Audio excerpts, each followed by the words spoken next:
Hello, Ellis. Are you ready? Yeah. Can you hear me? Yeah, I can hear you. It's perfect and clear. So at the moment by now, I'm just going to say thank you for everybody who are attending, and we expect people to be attending a bit more in about 3 minutes, I suppose. So we are planning to do it on time.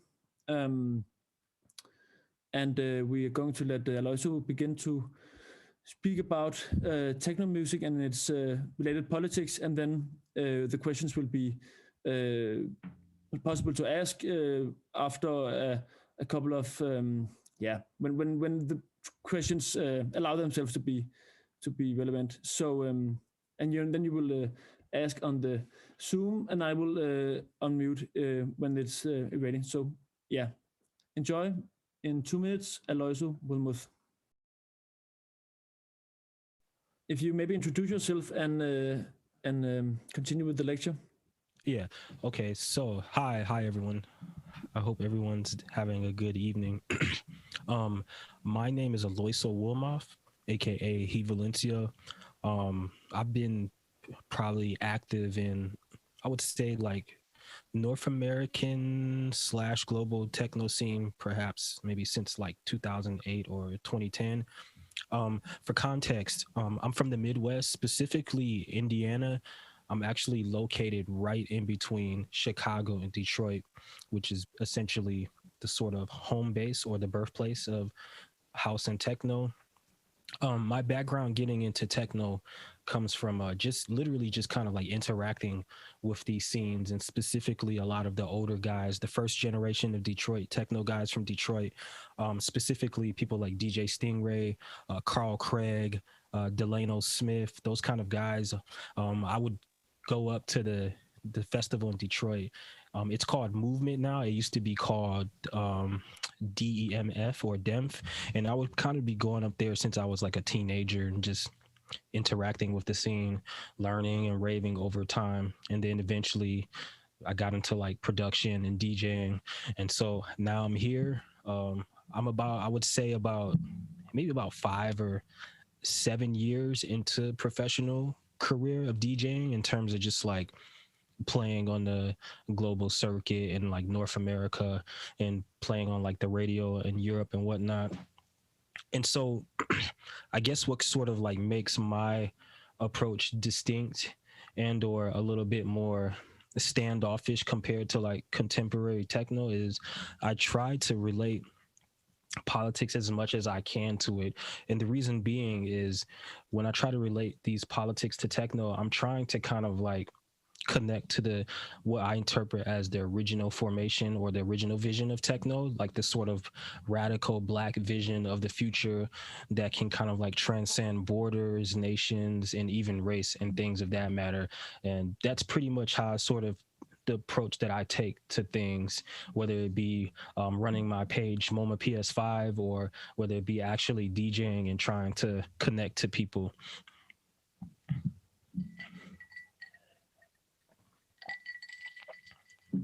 And so what I'm going to kind of do now is just kind of like give you a primer of techno, and so hopefully once we kind of get into the thing, I want all of you guys to just completely just pick me apart. I kind of want this to be a freestyle where we just kind of like talk about music, culture, and things of that nature and how it relates to contemporary techno. So you're probably wondering, what is techno? I mean, like a lot of people dance to it. They obviously, since I assume like a lot of the panelists in here are in Europe and from Europe, you're more than familiar with dance music. So what exactly is techno? Well, first and foremost, techno is a dance music, electronic dance music art form that has its origins in Detroit, specifically from the 1980s.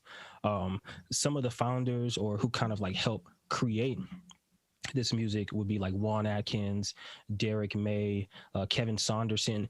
And these guys, they were directly inspired by a lot of like German minimal wave or like proto or even like post-punk music, specifically like Kraftwerk. And what guys like Juan Atkins, even like Carl Craig, they saw this sort of music and they wanted to kind of like create their own techno futurist utopian music that was very distinctly different from Chicago house at the time. And some people even say that this sort of like formation of techno was actually a direct reaction to this sort of like hedonistic post-disco vibe of Chicago, because people tend to kind of like associate this very sort of like homoeroticism or like this just like very flamboyant formations of culture around house music, where techno tends to be a little bit more focused on technology, the machine, the future, kind of trying to kind of transcend the human. And so that's what these guys were doing. And for context, in Detroit, this is a city that's like 80%, I would say 75 to 80% Black population, post-industrial city after like the kind of automotive boom, just super poor city. So a lot of these guys, they were making this music just out of sheer imagination and not having resources. You know how they say necessity is the mother of invention? We could kind of say that for techno. And so once they kind of created this music, it just started taking off in the European markets. They were sort of the first people to kind of like adopt this futuristic approach. And then from there, for like the past 30 years, you start getting formations of techno in Berlin, Frankfurt, all over continental Europe, and then it spreads to Asia and whatnot. And then now you have here in 2021, we're in a 30, 40, I would say a 30-year-old art form now that's been taken over the world by storm. And I would even go as far as saying that specifically techno right now, we're in a sort of new, I would say a second golden era that's kind of like mimicking what happened in earlier formations in the 90s. So it's really exciting to kind of see like so many people around the world just adding on to this art form, and even like a new generation of Black producers that are more politically involved and kind of just like adding all of these different sorts of philosophical perspectives and politics and whatnot.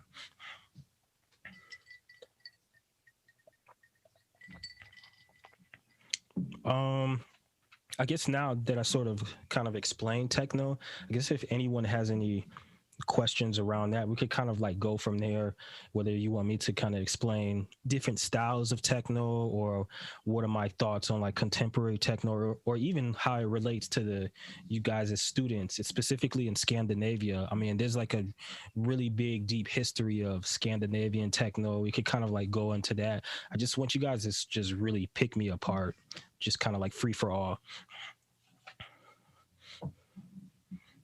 I have a question actually about this. How would you say at any point how that Scandinavian the Scandinavian root of techno music, how it's been shaped by its countries and so whatnot?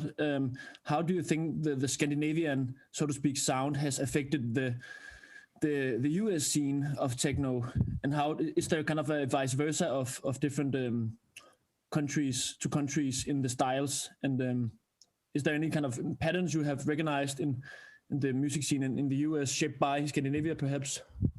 Yeah, I would say at this very specific moment, I would say maybe within the last 4 or 5 years, specifically like DJs like Courtesy.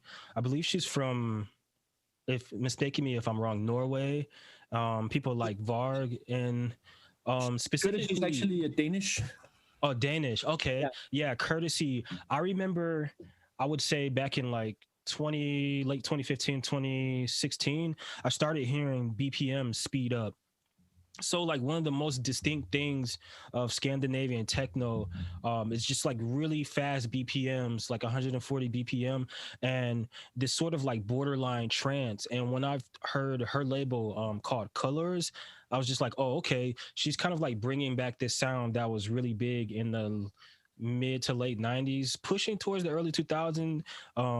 Specifically guys like Kerry Lakebush, his label, and that sort of trance sound, because like to me, I associate this really early trance sound with Scandinavia, and I think that sound is single-handedly is influencing the American landscape right now compared to America influencing Europe.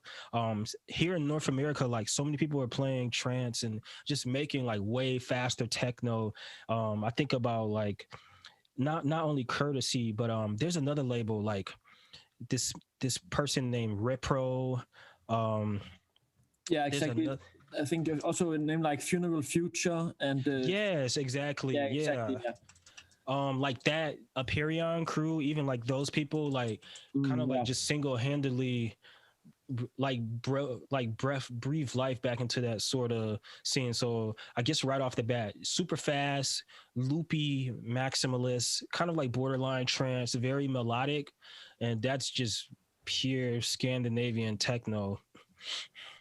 Another question I also came around now we're talking is that at something I've also kind of felt like as a regular techno listener and also been playing myself is that there's some kind of distinction between, for me at least, you know, the as you say, the Chicago, Detroit scene, which would be much more related to melody at many points in the origin of the history of it.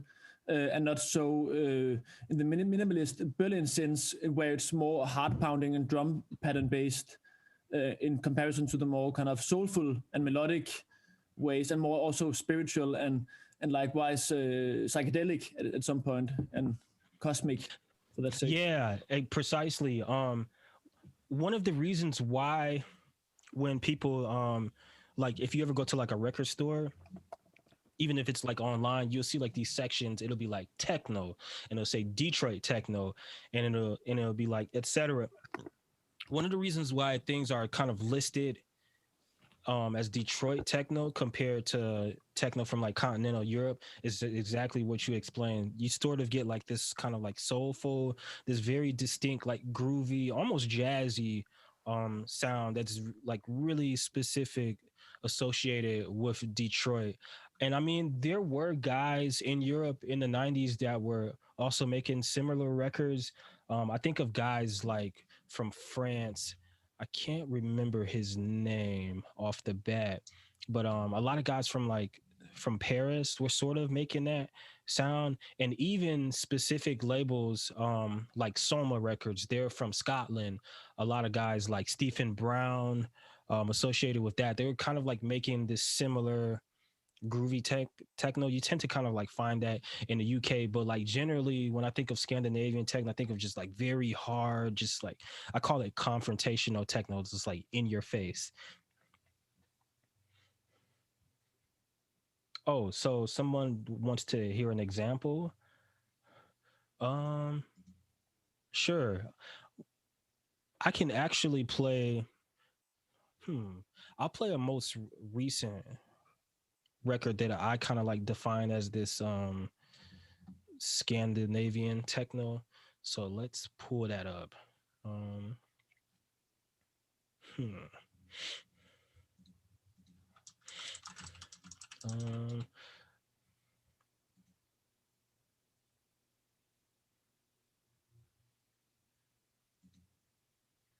Um, let's check something out. I'll find something on my Spotify likes.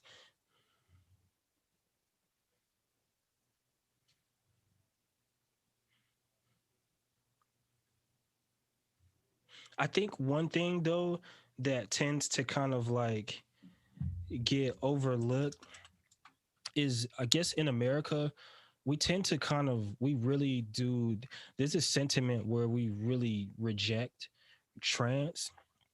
And a lot of that, it kind of comes from this a whitewashing and just sort of like getting overlooked.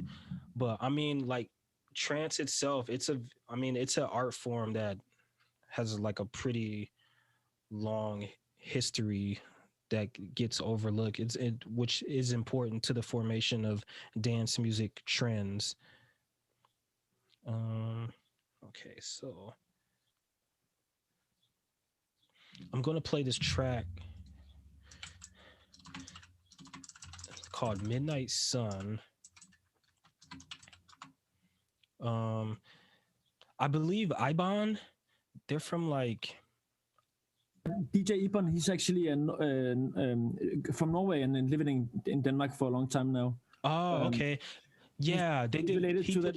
He's related to that crew. I mean, not to say define it too more, but like the actually also the courtesy scene and like the couleur, as you mentioned earlier, from courtesy. Oh, okay. Yeah, he did a remix for Blue Hour. Blue Hour, I believe he's from France, if I'm not mistaken, but this is like a really interesting remix, super melodic. Like it literally sounds like mid 90s, just that kind of like raw melodic Scandinavian techno that's like borderline trance. So let me play that now. It's called Midnight Sun remix. Let me share my screen.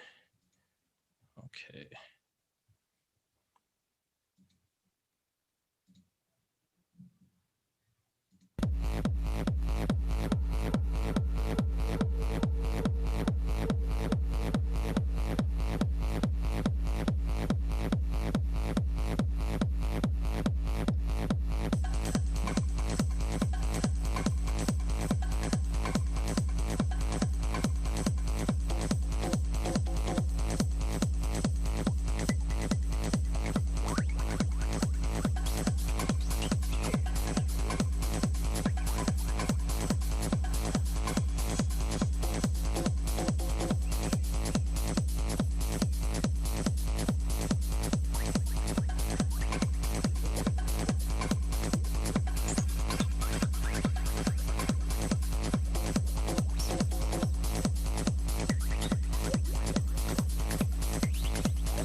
Yeah, so like I mean that's like a really good example. Now like one of the most distinct I think like things that sort of sticks out to me to that defines to me the specific style is the melody and this sort of like tribal drum. So around I would say that maybe in like late 90s early 2000s, specifically like a lot of Scandinavian producers, they actually helped push techno even further into the mainstream when it was kind of like transitioning to trance. And so you get like these styles like called tribal or hard groove. um you get labels specifically, I think, well, not labels but like artists like Devilfish, even like Marco Carola, um and they're kind of like converging alongside with trance and whatnot, and it just keeps like growing and growing, and then it becomes this sort of advent of big room techno. And of course you get guys, the most famous guys like what Tiesto and whatnot, and you can kind of see like if you listen closely you can hear like these formations of just like this really big maximalist style. And I feel like these crews from Scandinavia, this new generation crews, they actually kind of like rejuvenating that sound, kind of like bringing it back and breathing fresh life into it, compared to the things that sort of just get just like really kind of cheesy and corny, like a little bit too mainstream to the point where it just like loses its oomph. Okay, so I guess I can answer some more of these questions. um why do you think techno became big again? I mean, to be honest, dance music is one of those things that happens in cycles. So because we're about 20, 30 years or so into a genre, and like people kind of have pretty much done every single trend that has happened, I believe we're in the second wave of what could be considered big room techno. So what happened was, when once techno kind of like got exported into Europe and was there for the scene existed for about a good 10 years, a lot of like big labels like I want to say perhaps Universal and whatnot, or just like this kind of like big pop labels in general, they realized that if you attach a person to it or image to it, they can make money. And so you start getting big events like the Love Parade in Berlin. We just have like these huge floats of DJs playing music and whatnot, and it just kind of just it just gets so big, like everybody's making cash off of it. And then you get like the Ibiza scene, and people realize, hey, I think when like EasyJet was becoming a thing, people realized they could fly DJs around Europe for cheap and like pay them more to kind of like play all these parties. So essentially you get like mainstreamification converging with just like this cash grab, and converging with like big labels on the radio kind of trying to capitalize off things. And so I believe we're in the second wave of that, because the problem is a lot of people, they're really just tired of this sort of like EDM trend. So people are reacting and kind of looking for this authenticity, and it's just kind of like replicating the first wave of techno that happened. um why do you think Detroit techno had never had a third generation of artists? It seemed, at least for me, that it faded away after the second generation of artists. Yeah, that's a really good question. Okay, so like the problem is the first and second wave of Detroit techno, um for first and foremost, they were explicitly techno. And I feel like once you start getting into like the third generation of things, you start getting more house music crossovers. So like, in my opinion, I consider like third wave Detroit techno not techno. It's more house to me. You get guys like Theo Parrish and whatnot, and also you get guys like Kyle Hall, um, Jay Daniels. And like, to me, I don't really consider that techno in the classical sense. It's more house. And I think because of that, for some odd reason, like a lot of Detroit techno producers, they lean so hard into like this sort of like soulful groovy thing, that for the time being, maybe for like the last 10 years or so, most stuff that comes out of Detroit, it's mostly just house. You do have like a new generation of people that's sort of kind of injecting that harder Detroit techno sound, but for the most part, for some odd reason, they just kind of like lean into house music, and it just kind of took off. And I think like the newer generation of techno, it's coming from other cities outside of Detroit, like New York City, even people from like Ohio, the Bay Area, even from the South. I think what it happened was it spread back out to the rest of the nation. It's funny because we kind of like, we always talk about Detroit techno in terms of North America, but at the same time, there were so many scenes in the 90s in North America. You had guys in New York City, obviously, making stuff. You had a bunch of people in the Bay Area. Specifically, I don't know if y'all are familiar with Rose. Seth is their real name. Like, I mean, there were people making really good techno in the 90s in the Bay Area and like San Francisco. Even like early tech house. I mean, so there's like a lot of stuff that was going on at the same time, and it tends to get overlooked. And I blame a lot of this on dance music media because it doesn't, people don't kind of like document it properly.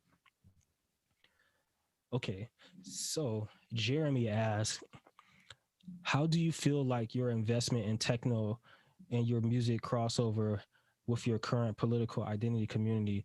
A little late. Um, that's a good question. I mean, to be honest, I don't really think a lot of people in techno are that politically investment. Unfortunately, like due to this sort of like because culture gets co-opted so fast, this sort of like wokeification of culture. I think what happened was a lot of people, they sort of just like attach themselves to these aesthetic notions of politics as opposed to like real tangible material things. Like it's really easy to kind of like post an infographic and be like, hey, donate to this person or check out what's going on in this country. But unfortunately, you kind of have like attached that to more things. And I feel like we're still kind of in this super, I call it like this super like peak neoliberal moment in techno where people think just sort of like virtue signaling something is doing the work without actually attaching these sort of musical ideas to like real political movements. And there are a few people who are doing it specifically. I think of people like DeForest Brown Jr. with his work, like doing like research and whatnot. Some of my friends in Europe, even my friends like Matisse, Jean, even people like Ash Lauren, she's originally from Detroit, lives in Atlanta now. People that sort of like attaching political formations to the music. But I mean, for the most part, I think it's just like aesthetic notions. And that comes from people not wanting to challenge their comfort level. Um, hmm. I guess if anybody else wants to kind of like get on the mic, we can jump back and forth. Oh, somebody asks, does music has the potential to be political? I think in general, not always. Like I don't think music is inherently political unless you sort of inject that sort, like put your shoulder, your elbow into it. But I mean, I do think it has the potential to be a sort of like a political revolutionary thing. Like if you inject it, for example, look at underground resistance. If you look at some of their, just, you don't even have to listen to the lyrics or stuff that they put in this track. If you just look at the record art, like the labels, these guys in the 90s, they were literally writing on record sleeves talking about the Detroit Police Department murdering black people in the neighborhood, just like inscribing little things like that, whether it be in the graphics showing this sort of like super black radical opinion, like has the potential to be like super political because you're injecting that message in, and it's just like holding a piece of paper in front of and putting that on there. So yeah, I think if you like make an effort to be, it can definitely be like super political. And we obviously see that with underground resistance, Mad Mike Banks, and how it kind of like splits into all these different political formations. For example, like Robert Hood, who tends to take a more like liberation theology, spiritual stance on things, or you get like Jeff Mills, who kind of split off from underground resistance and does this really sort of like futurism, utopianism, or even Drexia, for example, like this like staunch Afrofuturism. So yeah, to make a short question long, I guess. I guess if people just kind of like want to jump on the mic or whatnot, that would be cool. Or we could just keep going. I'm thinking about actually also is because I'm also personally a big fan of not particularly only underground resistance, but particularly Drexciya, because for me they are one of the few groups of the time of history in techno that were doing so much of mythology within their or kind of narrative world building and kind of building another layer on the music, which almost, as you say, went political. And do you think there kind of is any groups nowadays who are actually doing the same thing as Drexciya managed to do in their period? I don't really see any people sort of doing the same thing as Drexciya in terms of just like releasing records in that sense, but rather I see people kind of like flirting with their vision, just doing like collectives and like journalistic entities and whatnot, and trying to like keep that up.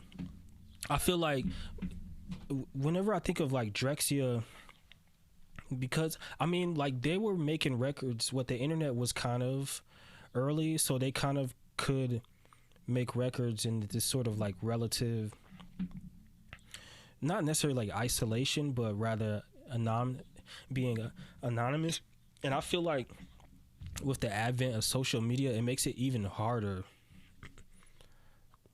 And I think maybe something I also kind of like think about is maybe the mistake some of us like newer people or a newer generation is making is like trying to replicate exactly what Drexciya did and not taking the technology that we have and sort of like doing something newer or different. Because I mean, like, these guys were making records on cheap analog equipment. They didn't have nearly as much access to things as us, like whether it be like VSTs, laptops. Like, we're able to kind of like make entire records on our phone. So maybe I think the direction techno artists should keep going is this sort of like multimedia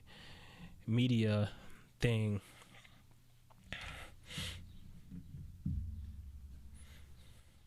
We have another question in the chat also from Majd. What did Mike say? I can't see it in the chat. He says, was there ever a bridge between techno and hip hop in the Black community in North America, seeing they are both products of that community? Oh yeah. I mean, like literally, okay, so techno is literally a cousin of hip hop. So, for example, I can like map out this family tree. So, electro, right? So some of the earliest forms of hip hop is technically electro. Like, these guys, they're literally just rapping over electro beats. So if you look at early techno records, specifically like Cybertron, they sound eerily similar to Africa Bambaataa, which is like early hip hop electro.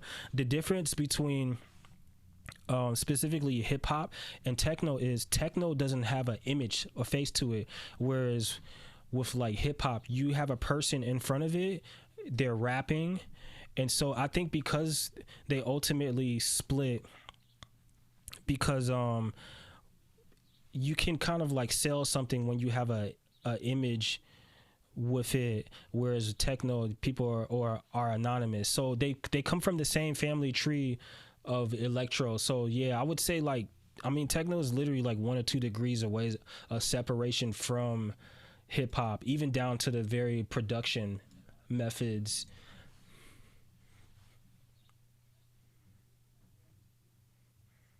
Can you see the question by us? Yeah, I can see the questions now. Oh, cool. Okay. Oh, I think somebody asked me. Well, I think, well, I can answer it out loud. So I don't know if I answered it already, but I could kind of like elaborate more. Yolo Zolo, they asked me, they said in Scandinavia, communism and socialism is a part of a political history, another brick, and not that controversial. It must be hardcore to be American outside the establishment. Talking about radical social change, the question comes from you putting out very intelligent content. Yeah, I mean, it is hard. I mean, okay, like first and foremost, being black in America and talking about things like socialism and whatnot, stuff that's just so demonized. Yeah, it's kind of like, it's hard because I think the problem is it comes from our political system. So we're only given two options. And for the most part, America would be kind of considered right wing compared to the rest of the world. Because like even the Democratic Party, I consider them center right compared to the rest of the world. So like, even so, I think we're basically just like indoctrinated to only get two choices. And because like the American government, they like fought to the teeth to kind of like suppress all of these various different leftist movements throughout history, whether it be like the Black Panthers or different like labor organizing, 1800s, 1900s, like anything that sort of questions that two party system binary immediately gets demonized. So I think the way as an American to sort of like offset that or fight it is to just straight up refuse to kind of to participate within that two system and rather like organize outside of it. And so how I do that or combat it is by my entire approach is just being like an internationalist. It's just like connecting with people all around the world with sort of like similar political goals. And I think when you do that, it pretty much can start chipping away or upsetting the status quo, because what that is, when you're connecting with people all around the world, it's like you're kind of like enlightening their consciousness about different things. And even like through the internet, it allows like these ideas to get even more normalized and more comfortable to kind of speak into the open. I mean, if you look at people like Bernie Sanders, just 3-4 years ago, I mean, people weren't even talking about democratic socialism, things like that. And so just like things like that, it kind of like pushes these ideas into the mainstream.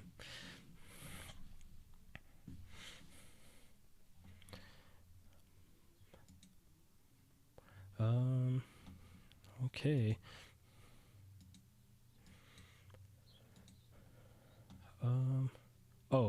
Interesting question. Do people in social media really engage, or is it superficial? As attention spans are so short nowadays, I guess if reinforced, the ideas become solidified and evolved over time. Yeah, like, I mean, I think in general, like people on social media are very passive.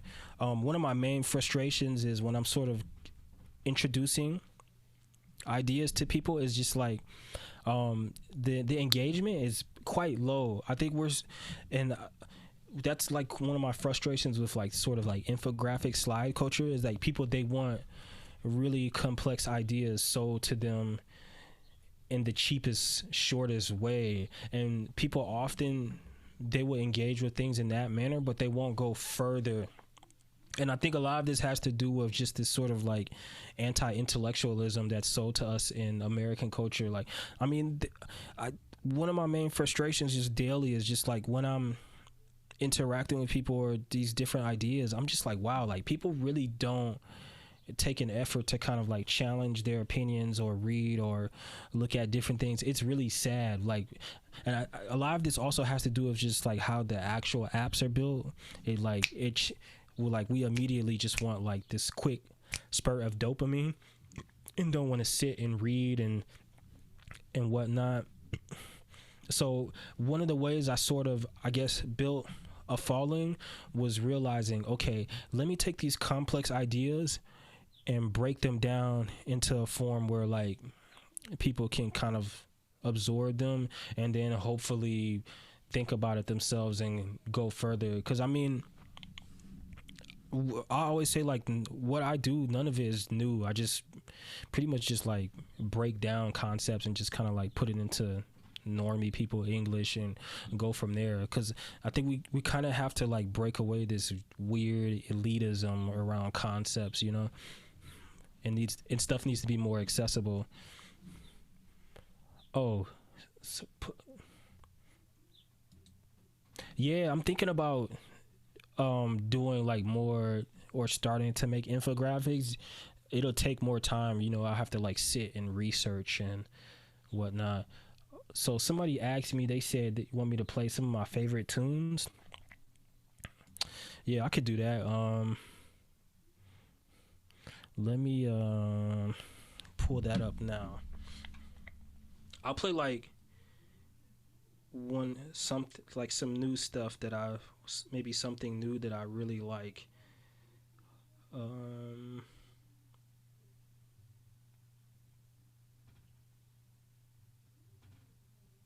I really like this new Robert Hood record. So for the like past few years, I haven't really been I'm a really, really big fan of Robert Hood, but for the past few years, I haven't really been a fan of the records he's been releasing, because they tend to be a little bit too big room for my taste. I really like his minimal techno stuff. So what I'll do is I'm going to play my favorite Robert Hood track. I'll just play my favorite one. Let me pull it up.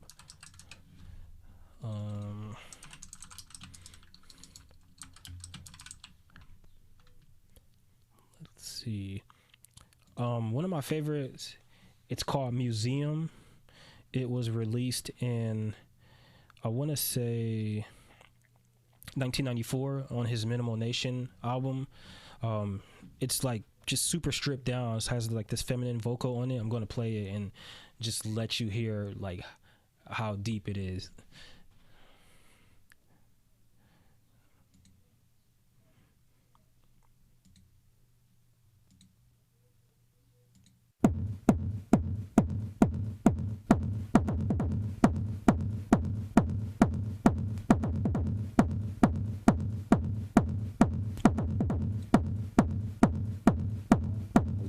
Actually, I told you guys the wrong track. It's called School. Let me play that instead. You guys.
Yeah, I mean, like, that's just classic Robert Hood, like super stripped down techno.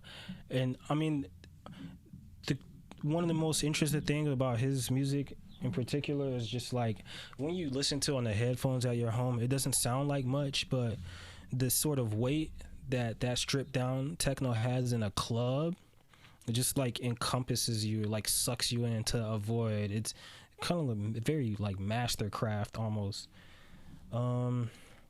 Okay, someone asks, is there possibly a relation between Robert Hood and the fast techno from Scandinavia? Yes. So most early minimal techno, it's very fast, 140 BPM. It's very loopy, super loopy techno. And I think that sort of stuff, it was easy for guys from Scandinavia in the 90s to kind of like connect to that Detroit techno. The interesting thing about minimal techno, specifically like Robert Hood, is like the more stripped down it is, you can play it at any sort of BPM. You can play it at 140 BPM, or you could play it at 125 BPM, which is like a house music BPM. And regardless of the BPM that you play it, it sounds good. And like minimal techno is one of those things where you could have people like somebody just listed in the chat, even like Dixon, people who kind of play like more slow down house, playing Robert Hood records pitched down, people like Ricardo Villalobos, who's known for minimal. I mean, like, or even like the Romanian guys like Raresh, they all play Detroit techno, they just play it pitched down. It's just, I mean, it's really functional music, whether you play it fast or slow.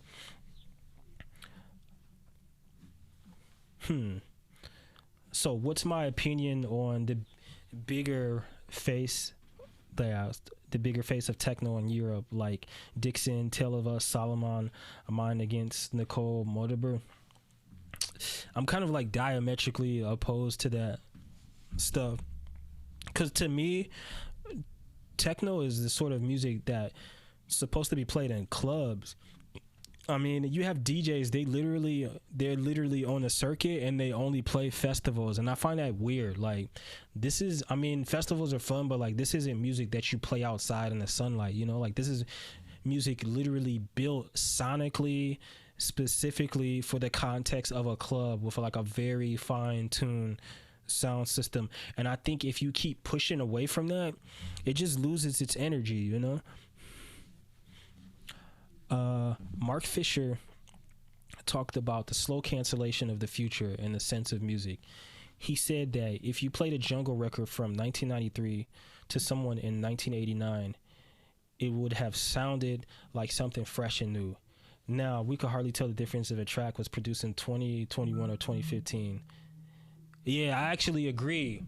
I mean, part of what I do when I'm buying new records is like referencing old and new. Like, I could go on Hard Wax and listen to something that came out this week and pull out something from my collection or whatever, like from the 90s, that sounds exactly like it.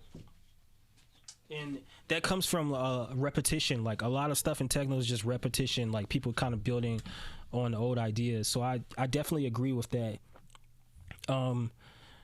What sound do you think defines our era? I don't think it's a specific sound, but rather the way the sound is constructed. And I think, like, for the past few years, people that just making completely deconstructed electronic music, like stuff that's not even quantized, stuff that's not on the grid, just like this super weird avant-garde stuff you can tell was made with just so much automation, like this really crazy avant-garde, off the grid, almost like borderline, I would say, what would be the term for it, almost like borderline IDM, you know, stuff that kind of sounds like a Tekra or even like early Aphex Twin. You got people like Object Blue, like the type of music that she makes is incredible. Like, I don't even know what to define it as, just straight up sound art. Majd said, word, I'm not getting this wave. Yeah, I kind of feel you on that. I understand. Can you possibly elaborate on the oeuvre of Jeff Mills, possibly in his position in techno music? Because for me, he's one of the great figures. Yeah, to me, I see Jeff Mills as someone who's trying to transcend techno. Um, Out of like all of the artists in techno, he's one of the few people from the original generation that's like legitimately trying to push it into this sort of high art realm, especially with like his orchestral compositions. And like, to me, I see him as a sort of like a virtuoso, you know. He's like really gunning for it, and it's almost like the way he's presenting techno is almost kind of like how people present like classical music, and I really appreciate that. Like, I think he's trying to ultimately make techno this sort of like transcending high art form. Because I mean, like, the stuff that he makes now, it's just, I mean, like, you can play it in a club, but I don't really think of it as something as like functional techno that you dance to. It's like just this completely avant-garde. It kind of reminds me of like stuff like Ioannis Xenakis or even Stockhausen. I kind of see him in the realms of those kind of not necessarily classical compositions, but just like people that just go into the alien realms is just composing music, you know. Yeah, Jeff Mills defined techno as the purpose of a challenging technology. Yeah, precisely. And maybe another idea that I've been entertaining, maybe we're just like so far in an art form, because like techno has so much longevity and age now, that perhaps we could, like, after this, we could just go into a straight up state of decline, and it could like potentially just not necessarily go extinct, but sort of just like die out and just turn into something else, you know. I mean, this has happened with like classical rock music, how stuff changed into like punk or whatever. Like, I mean, art forms has like different movements and formations, and like, I mean, I flirt with that idea all the time that maybe techno is like, we're at the end of its age, that it might just die out and turn into something else, you know. Can you elaborate on the relation between technology and techno? Yeah, I mean, without technology, there is no techno. People literally were making music with electronic machines. Like, I mean, techno at its core is literally just replicating this repetition of a factory robot or something like that, and trying to make it human. It's like trying to make android human, or like trying to inject the soul inside of an android. That's how I see techno as. It's like it's trying to like find a spirit inside of a machine, like just constantly looking for that, as opposed to other musical art forms where the human is already there. In techno, the human is in the back, and we're trying to kind of like make the machine human.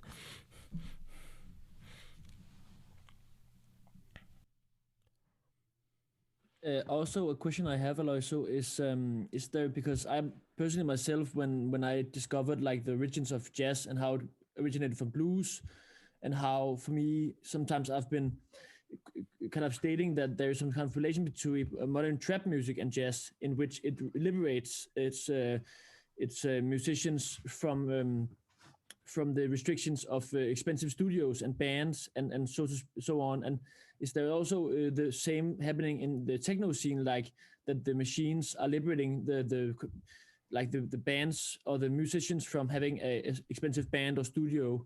And how can the instrumentation be a liberation for not only the music to thrive, but also the people behind the music?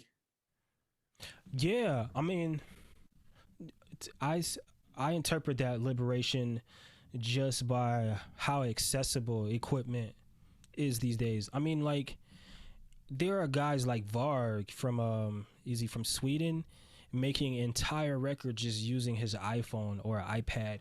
And like, imagine if people were able to do that in the 90s, you know. It's like almost like this weird decentralized approach where, because, you know, you can buy a laptop or iPhone, or use iPhone, Android, whatever, for cheap, and like compose on it. To me, I see that as a form of liberation. Yet at the same time, because you kind of get like this decentralized or democratic accessibility, it's naturally gonna be like more flooded with more noise, more people. So in another way, it really forces you to be even more creative than the guys who had limited equipment to kind of stand out from that crowd. So I have a question in regarding to, I guess the way that how like people kind of approach music from the past in terms of, do you think that there's ever a point where the role of an artist or a way of approaching sound becomes sort of more of an effort towards conserving a sound of the past rather than kind of progressing the way that sound kind of orients itself in the current culture? And is there a functional role to that, or is it something that you should try to, I guess, kind of like stay away from in a way when trying to make art? Or like, I guess, when do you think there's a role in that, especially in the role of like techno? I think there's a functional role in terms of culture, in terms of trying to preserve or just sort of like recognize the history of like oppression and whitewashing in techno. Yet at the same time, I think when people go, I would say people go too far trying to preserve stuff in terms of equipment. So for example, a trend that you see in techno, dance music in general, specifically house and techno, is this just fetishizing of buying old analog gear. And it like people gatekeep with that, and it's so weird. I'm just like, okay, you're trying to replicate an era that's already has gone away, and like we have access to cheaper, better equipment. And like people, because of like when people create like this weird elitism, like buying old analog equipment, it locks people out. And to me, I think that's something that we should just completely just challenge and get rid of it, because it's not helping anyone, and it's sure as hell not helping the music move forward. It just creates like this weird, almost hard entry point for people to kind of like come in and participate, like with like all the gear bros and things like that. To me, I think that's the very antithesis of techno, and shouldn't even be entertained.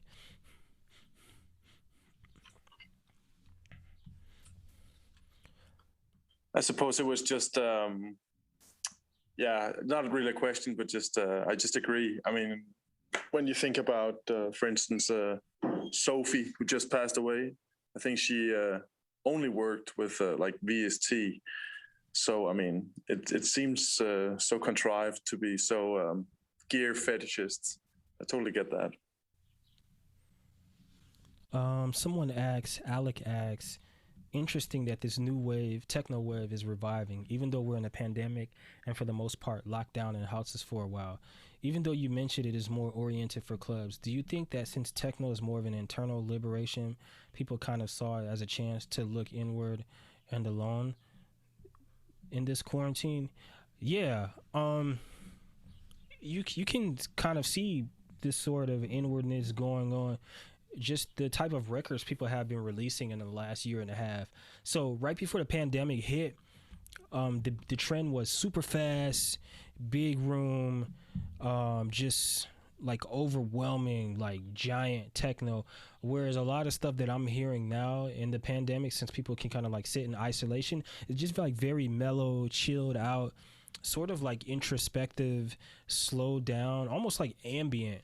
So yeah, I think like maybe people are trying to make music that can heal, as opposed to this sort of like hedonistic vibe that you usually get in a club. Somebody asked, how do you feel about Vatican Shadow? I feel he tries to deconstruct techno in various ways.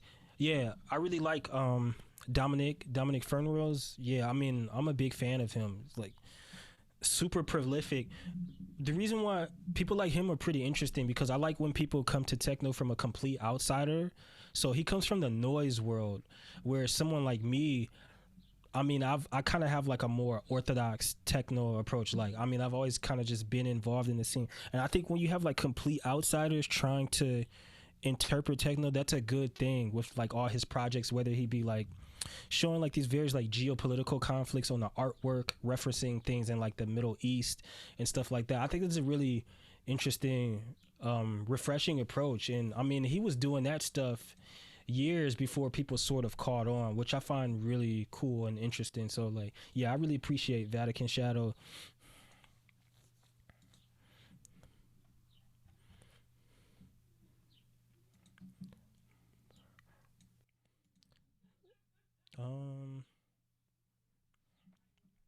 Anyone else? I have a more practical question at some point. How has your profile, Instagram profile, and your work with your Hivalenza and MOMAPS5 influenced your not only career but also your involvement in techno? Like, how has it shaped your idea of? Did your kind of relation to techno change after your kind of work with your profiles? Yeah, so it's so crazy. Before like all of that popped off, I was like, I feel like maybe I was pigeonholing myself in techno. Like I was trying like so hard to get like a booking agent and stuff like that. And then when stuff started shooting off in this direction with like MOMAPS5, I'm like, wait a minute, maybe my approach was wrong. Like I was maybe a little bit too narrow, and I realized that maybe I'm sort of like starting to not necessarily secure, but rather like open up an alternative lane in culture where like other people can kind of like take, and whether it be like multimedia and stuff. I mean, to keep a long story short, like I'm being pulled in like all types of things that aren't even techno. I mean, I wouldn't even be surprised if you just see me like writing for a TV show or something. It's really weird. I don't know what's going on. Like, because I mean, even with like academic stuff like this, like I've always kind of like wanted to teach people about music and things of that nature, and then it just kind of like randomly happened with the other page. So I'm just kind of riding the wave and see what goes from there. And eventually, I want to like launch a label and whatnot, and like a platform for like more techno stuff, where they be like releasing people's records and eventually like releasing my own EP and whatnot. But I mean, for the most part, I'm just going to kind of like entertain this and just try to tie it back to music as much as I can. It's literally just complete chaos in a good way.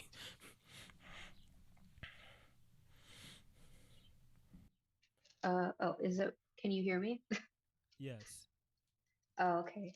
So I've been like struggling to phrase this question, but I'm new to techno, and I guess what attracts me about it is kind of like the futurist elements to it and like the Afrofuturist elements. And I find a lot of like ability to kind of like imagine a different way of living, and like kind of like outside of the systems that we're subject to now. Like it's kind of like a space where you can kind of like create these like different worlds that are informed by what we're living now, and just kind of like imagine where it could go from here, in like more of like a way where we can all be liberated. And I was just wondering if you like have any thoughts on like that kind of sentiment in the genre. And I feel like there's like been points where we've touched on it in the talk, but I just wanted to bring that up and see if you agree about like kind of the potential for like revolutionary, I guess, kind of thought within this genre, and like just like how you feel about that, if that makes any sense. Yeah. So I think like the way techno has to go, in my opinion, like this is the only way this that sort of like revolutionary the area ideal can work, is by people have literally have to embrace this sort of like radical internationalism. I think right now, specifically at this moment in history, like now is not the time for these isolated communities, because like we have the the internet and whatnot, I feel like we can kind of like build this sort of like a new generation of international radicalism that you saw with like specifically like people doing in the 70s, 60s. I always think of just like people like the Black Panther Party, how they were just communicating with people in China, or how you had like various like political movements coordinating back and forth around the world.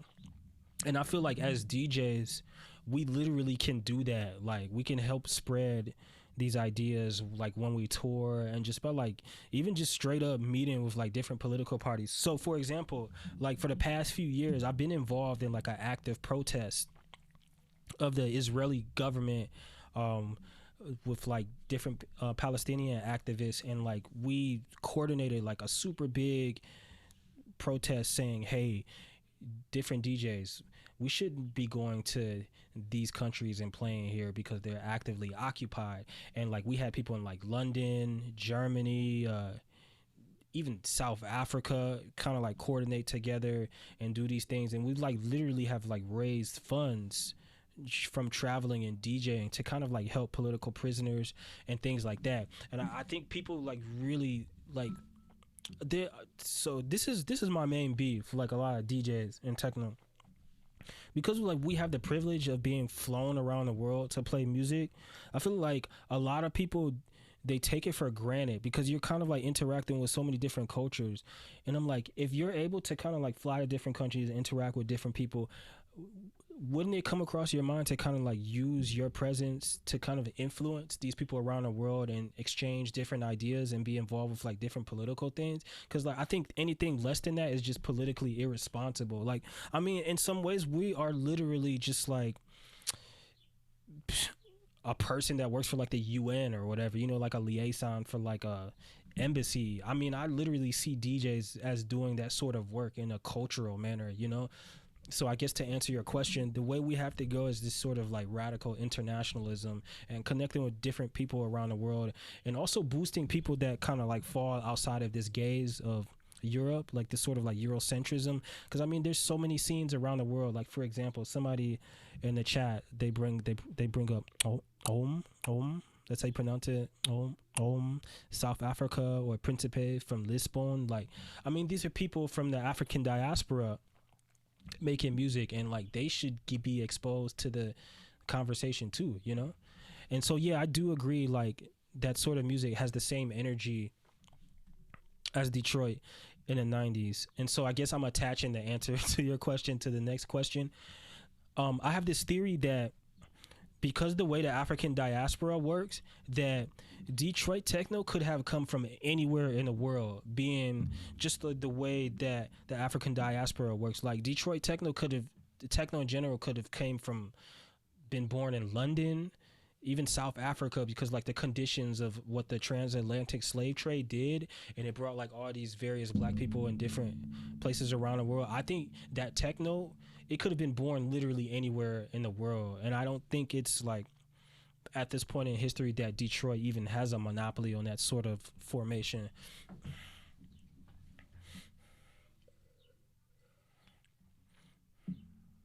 So yeah, I went off.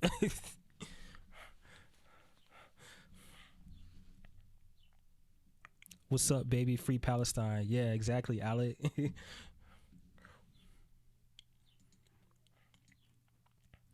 Have you thought about releasing your own music, and are you also producing your own tracks at the moment, or are you going? Yeah. I'm trying to like, hopefully, maybe by the end of the year, like even if it's just like self-release or something. Yeah, I make stuff here and there. It's funny.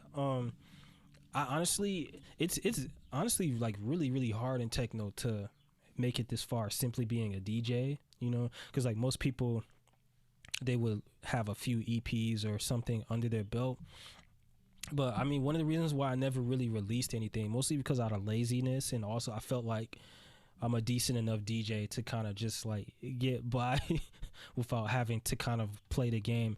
Because I mean, my entire approach to this is just doing it my own way, whether it be with the MoMA page. I never really sacrificed any of my values or beliefs to kind of get this far. It's just been kind of just doing what I believe in without necessarily compromising.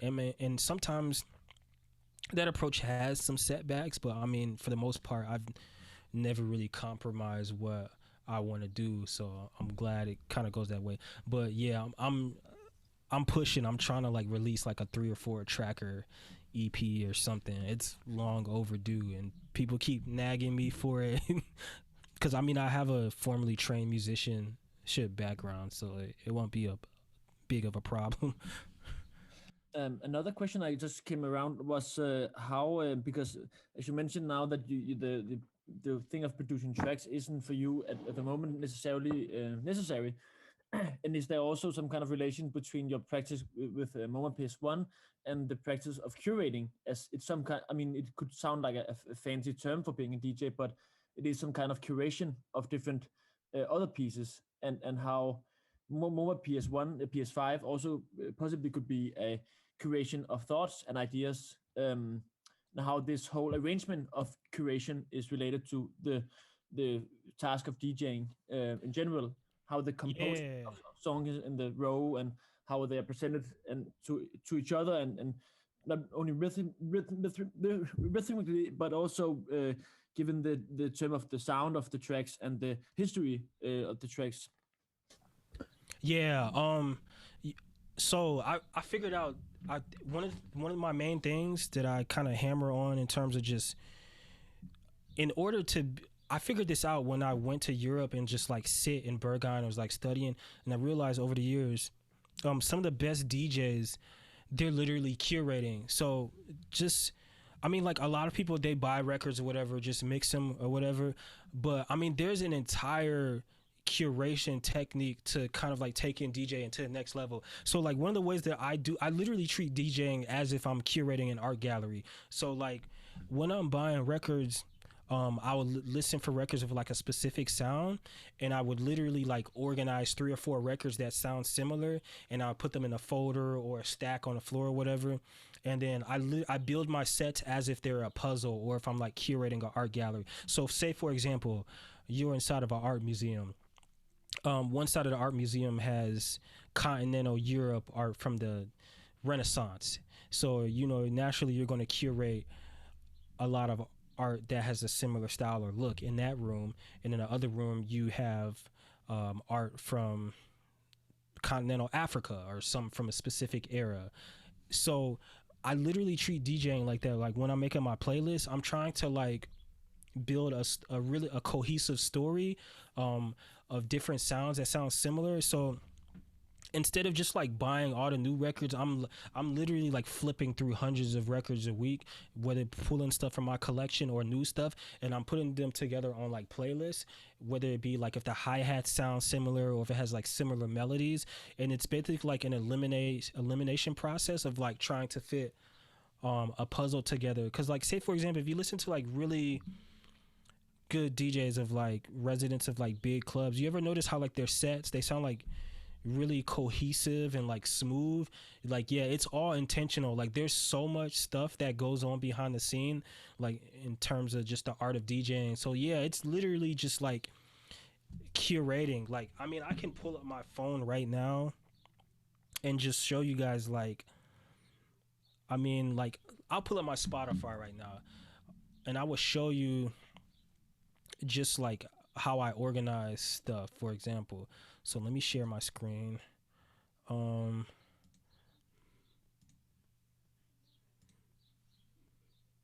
So can you guys see my screen okay? Okay, let me share that. Okay, can you see that? Yeah. So for example, like this is a playlist called 3/4. And I mean, like, these are all techno records that I've listened to over time that are in the 3/4 measure scale. They have a 3/4 scale, and they also have like similar synthesizer sounds, similar drums. And so like when I'm building a DJ set or like when I'm playing in a club, like I'll pull them from a playlist and I'll be like, okay, this has a certain sound. I'm going to play like these sort of records for 20 minutes or whatever. And then I will also build like playlists of of transitional techno records, like that create transitions, or like functional techno, or even like more W techno stuff like this. Yeah, I mean, like techno at its core, it's literally curation. And I think like maybe like 20 years ago, people could kind of like get away for just like playing whatever records they have. But I feel like because the bar is so high and you get just hundreds and thousands of records released every week, like you really have to know your music inside out, whether it be just like studying different styles of different techno scenes from around the world, or even like new stuff. I think like it really forces you to get on your A game. I almost treat DJing like a form of research. You know, you're like in a college researching and putting, I mean, it's literally the same thing. Like you really, in my opinion, specifically within techno, like if you want to be a good DJ, you have to know your music. Like there's absolutely like no way around it. Like you really got to come with your A game, and it'll reward you over time, but you just have to be like really dedicated and just be like really hungry and just willing to study and listen to other different things. And I feel like so much of the stuff that I know or learned over the years, it should be more readily accessible, because I mean so much of the stuff is just like oral history, and I feel like we need like more archivists, people like DeForest Brown Jr. and whatnot, sort of like showing like the history of black techno and whatnot, so people can kind of have like access to these things and learn it easier. But yeah, I mean pretty much DJing is curation and researching. I'm also interested in raising the question or the conversation. I mean, it could seem a bit far-fetched, but the idea, as you mentioned, tangible, or like kind of interconnected, all these kind of different patterns when curating. And also maybe wanted to raise the conversation relating to the ecology of the sound when it's presented in a mix, how the sounds has to be related in some kind of, in the same environment at some point, and how techno also is not,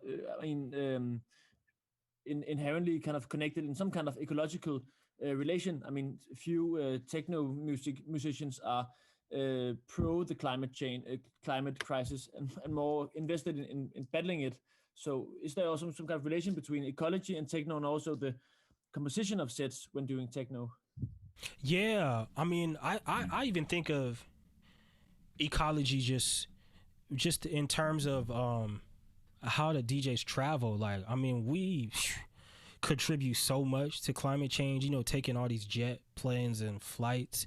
And I always often think of like, how as we as DJs, how can we sort of like mitigate or maybe potentially help curb the climate change, whether it be just like, I don't know, taking maybe a train perhaps, or less flights, or even when we go to hotels, like utilizing more eco-friendly things. And even I think of ecology in terms of just like a club space. I mean, because like even when I'm building my DJ sets, I'm literally able to kind of like visualize how a record sounds in a specific club, and like how that would mold to a space, or when should I play a specific record at a specific time, or if it's like immediately. And I think like that sort of like ecology, like in the environment, that definitely plays like a really big role in DJing, like feeling out a physical space. One thing I do recommend,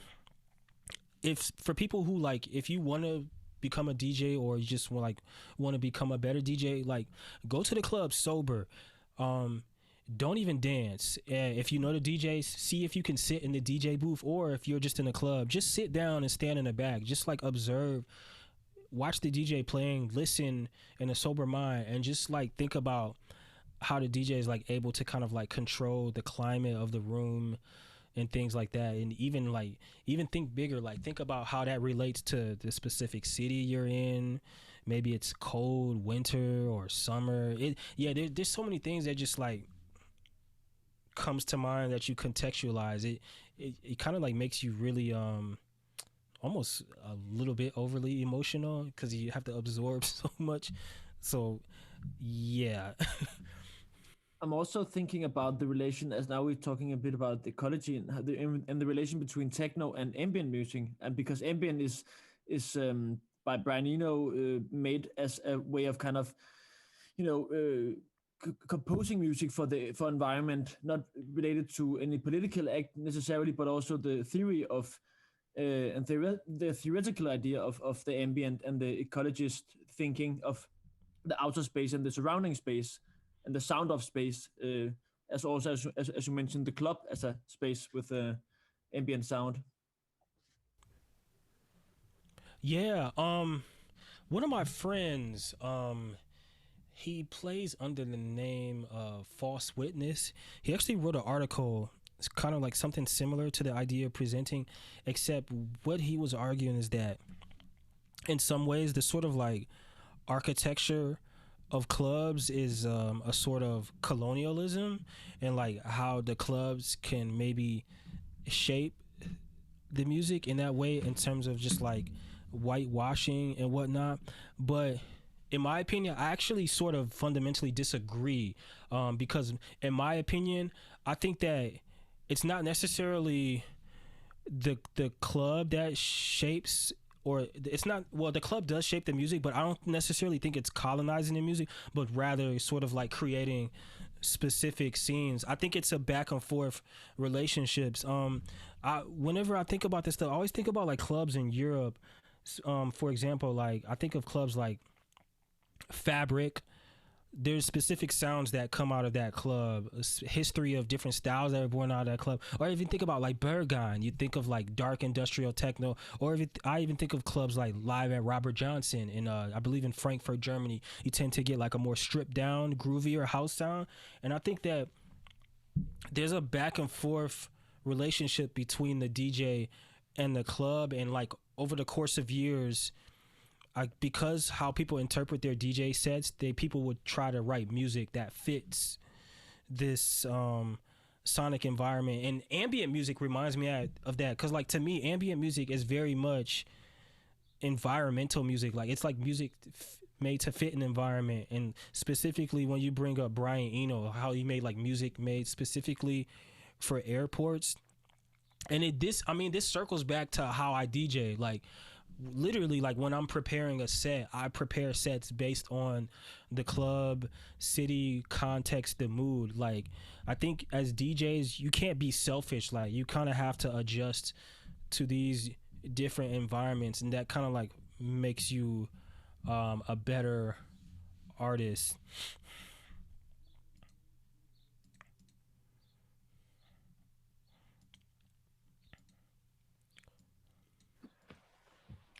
So, Eloy, so do you have any kind of things you want to elaborate on personally? And should we wait out if people have any further questions by now? Or what do you think about the time, as we are about like 1.5 hours in the lecture? Yeah, this sounds pretty good. I mean, I pretty much elaborated on a lot of things. I guess if people have any more last questions, that's fine, and we could kind of wrap it up. We have a question here from Pocket Tricks. I remember one of your tweets that said, all of this privileged discourse is much more focused on taxonomy, lexicon than politics, which as a result becomes embedded in vagueness, hollow gestures, symbolic virtue signaling. Maybe you could elaborate on it. Yeah, so I'm not sure how that relates to music, but I can still elaborate on it. I think the problem is this mostly has to do with the internet. The internet, it tends to kind of like flatten people's liberation struggles to this spectacle, to where you can say all the right words, post all of the right things, while being completely stripped from in real life or reality. So you notice how like people, obviously like people know that racism is bad, and like over the past couple of years, like we developed this sort of language to signal that, but it's just like, how does that relate to reality? Okay, like how does that push people to kind of like go outside and be involved in organizing? It's getting to the point to that much as amounts to anti-racism it just is like, it just seems like completely hollowed.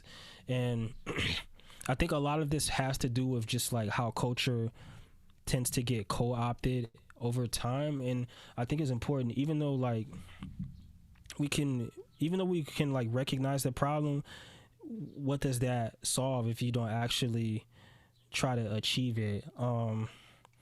Let me see if I actually said something kind of answering that question. Let me see if I can pull it up in my phone notes. I might not be able to find it, but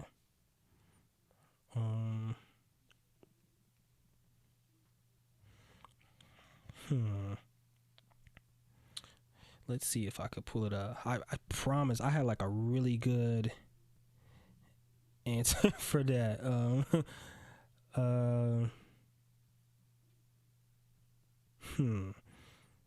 Let's see.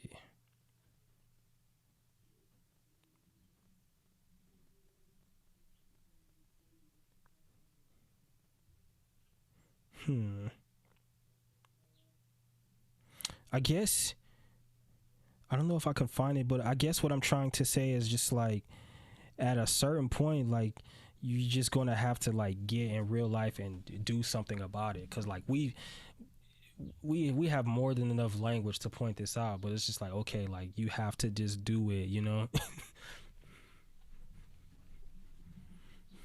I think a lot of this has to do with just like how the ruling class can just like co-opt and steal stuff from people, or like pacify movements or whatever, just like the nature of class formations and like how capitalism works.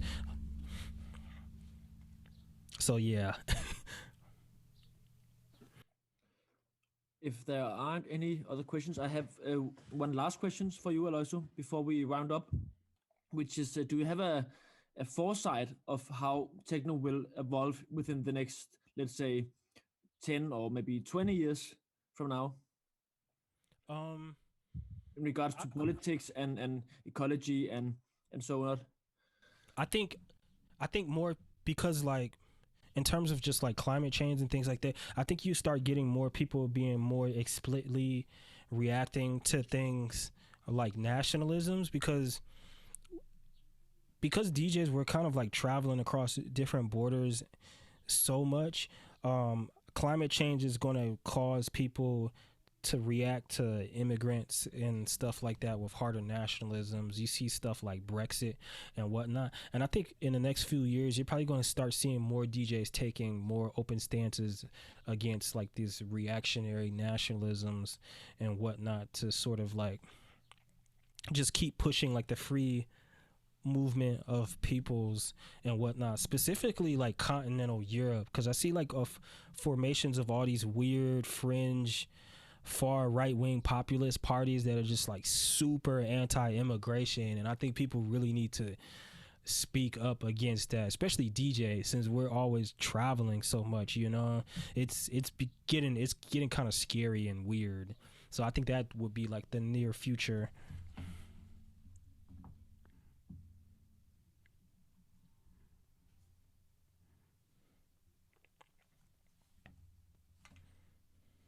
We have one last question, perhaps by Katja, in the chat.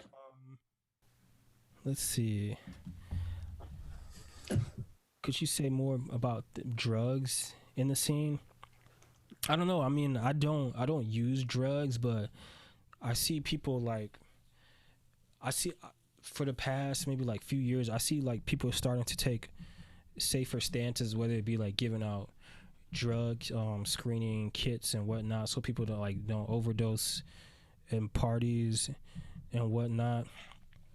Even stuff before, I think people are probably going to start fighting more laws, because like remember a few years ago when Fabric shut down because some kids had some overdoses, and people kind of had to like go to the government and fight for a little bit more flexibility. Maybe people will start pushing more in that direction, so that way these laws don't actually shut down clubs and whatnot.